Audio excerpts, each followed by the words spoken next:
মা, তুমি কিভাবে বলো আমাকে একটা 15 বছর বয়সী মেয়েকে বিয়ে করতে? একজন মেডিসিন স্পেশালিস্ট হয়ে ওই বাচ্চা মেয়েকে আমি বিয়ে করতে পারবো না।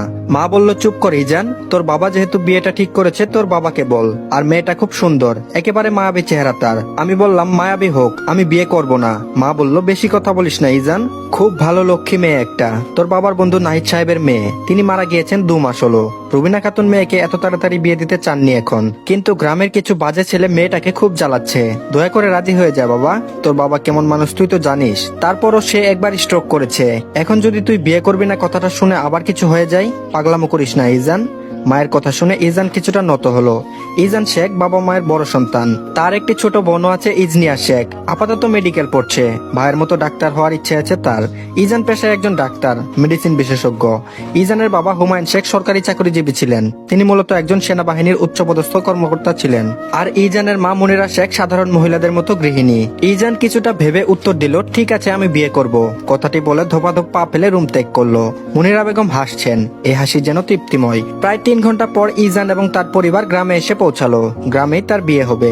বিয়েটা সাধারণভাবে হবে, কারণ হুমায়ুন শেখ চান না এত বড় করে বিয়ে হোক। এমনিতেও তার বন্ধুর কোন রকম সংসার ছিল, এখন সেও নেই। বিয়েটা বড় করে করলে তার বন্ধুর পরিবারের উপর বড় প্রভাব ফেলবে, তাই তিনি চাননি বিয়েটা বড় করে হোক। পুষ্প বলল, আপু তোমার বর চলে এসেছে, কিছুক্ষণ পর তোমাকে বিয়ে করে নিয়ে চলে যাবে, হা হা হা। পুষ্পের কথা শুনে পদ্ম কেঁপে উঠল। বিয়ের কথা শুনে পদ্মের বুকটা কেমন যেন জ্বলে উঠল, যেন কেউ আগুন ধরিয়ে দিয়েছে।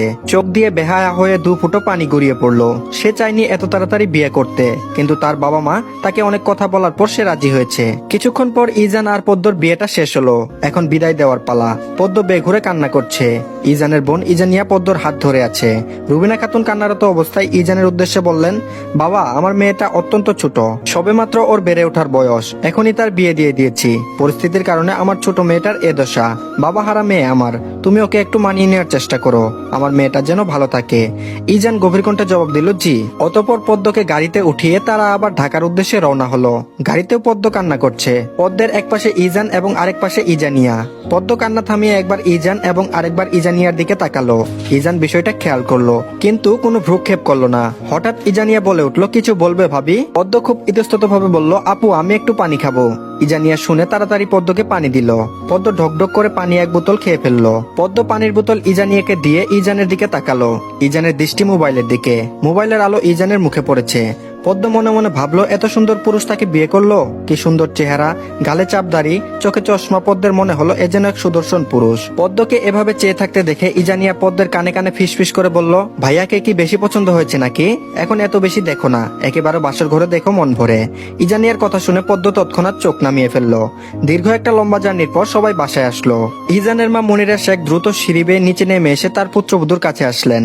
কি সব নিয়ম আছে সেগুলো শেষ করে নতুন বউকে ঘরে তুলবেন তিনি। ইজান এগুলো শেষ না করেই উপরে চলে গেল। এ বিষয়ে হুমায়ুন শেখ একটু রাগ হলেন। সব নিয়ম কানুন শেষ করে ইজানিয়া পদ্মকে নিয়ে ইজানের রুমে গেল। রাত প্রায় 12টা বেজে গিয়েছিল। ইজানিয়া বলল, ভাবি তোমার লাগেজে সব জামা কাপড় আছে, তুমি ফ্রেশ হয়ে পরে নিও, আমি যাই, প্রচুর ক্লান্ত আমি। কথাটি বলে ইজানিয়া বাহিরে যাওয়ার জন্য পা বাড়ালো, আর তখন ওই পদ্ম তার হাত ধরে ফেললো। বেশ আকুতি নিয়ে বলল, আপু আমি কখনো একা ঘুমাইনি, আমার ভয় লাগে, সবসময় আমার ছোট বোন আমার সাথে ঘুমাতো। ইজানিয়া হেসে ফেললো পদ্মের কথা শুনে, বলল, তুমি একা কোথায়, ভাইয়া আছে তো। ইজানিয়ার কথাটা শুনে অবাক হয়ে গেল। সে একজন পুরুষ মানুষের সাথে ঘুমাবে শুনে কেমন যেন শরীরে কাঁটা দিয়ে উঠলো। তারপর বলল, না না আপু, আমি একটা ছেলের সাথে ঘুমাতে পারবো না। ইজনিয়া হেসে দিল কথাটি শুনে। তারপর বলল, সে তোমার বর, খাঁটি বাংলায় যেটাকে বলে স্বামী, আর আজকে থেকে তার সাথেই তোমার ঘুমাতে হবে। পদ্ম বড় সড়ো একটা ঢুক গিলল, তারপর বলল, উনার সাথে ঘুমাতে হবে? ইজনিয়া আর কিছু বলতে যাবে, তখন ওই ইজান ওয়াশরুম থেকে বেরিয়ে এলো। চেহারা দেখে মনে হচ্ছে মাত্রই মা তুমি কি